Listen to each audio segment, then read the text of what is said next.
Hello, class. Here we are in the final week of our course, and I cannot believe the 8 weeks have passed so quickly. I have truly enjoyed learning with you guys and working with you over the last 8 weeks. I hope that I will have you in a future class because you have been truly a joy to me to hear what you have to say and to see you share with one another and to learn from one another.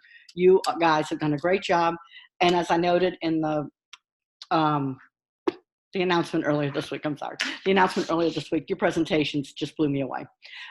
Really great work. And I'm so impressed that you guys took the time to work and learn how to use Prezi and to have interactive presentations and to have multimedia presentations. So I cannot wait to see the final result of your hard work next, and I'm going to say Saturday night. Remember, we end on week 8 on Saturday because I have to have everything turned around and graded by Tuesday. And I anticipate that that's going to be very easy grading for me, which is not usually the case because I've got usually have papers to read. So this is a little different design and I really enjoy it and I appreciate it. So our topic this week, we're talking about trends in training.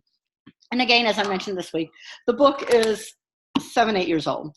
So it's talking about trends in training that are here today, but there are new trends in training. So I'd like you to think about that and look at some of the trends in training and where training is going with the accelerated use of social media and other areas that can be used for training and the different modes that people anticipate training being.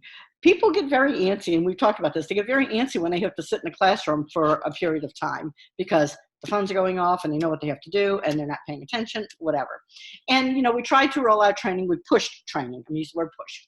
We pushed training starting in the mid 2000s, because I rolled out a learning system in 2004 for the staff, particularly for safety and competency training.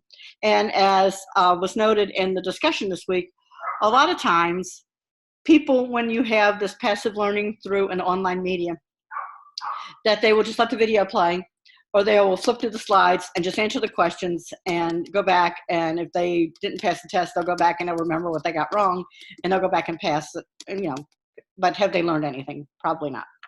I linked a video for you guys, and this is outside the scope of purely training and development, because I talked about the safety issues and what happened at the Hard Rock, and then the conversation turned, and I think it was Joe that mentioned a coworker that became ill, and it could have possibly been a stroke. To me, this was one of the most effective videos that we used, and it's a cartoon, and it's got a snappy little song, and it sticks with you.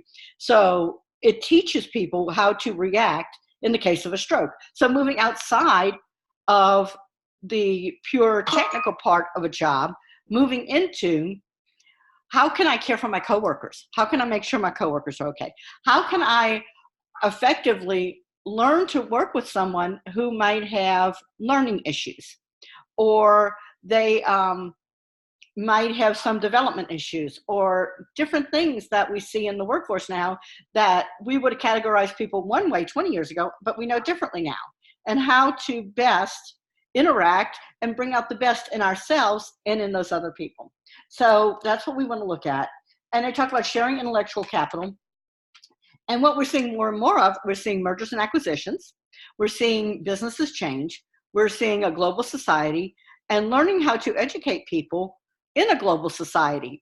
I can't roll out training. I can't say, okay, I'm going to do, even with school, I can't say I'm purely going to do a webinar, live webinar at 7 o'clock Central Time, because I'm in Central Time. Well, that doesn't work for someone who might be taking a class, and I believe it was Robert who was in China. He's on the opposite side of the world, so he cannot log in at the time that I'm doing this webinar. So making things available to people at the times that they can access it to learn. Now, the downside is like this, it's one way. I'm talking to you, I'm talking at you, and I'm not getting any feedback, so I'm not sure my message is effective. But that's what we need to look at in this.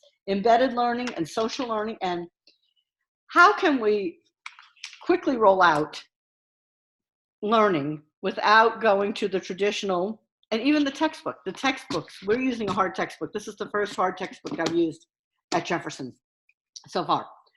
The next course I'm teaching is all online resources.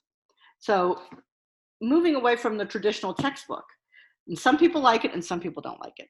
but it makes it accessible, and we no longer have the problem of, oh, my textbook didn't come in. And I know that happened to some of you at the beginning of this class, and it's frustrating for you because you feel like you're behind. Anyway, so where are we going in the future? I want you, as you answer this discussion question this week, to think creatively, think broad, think Jetsons. Think of the things that we might have seen when we were growing up in the cartoons. And I was laughing this week about a flying car. I'd love to have a flying car.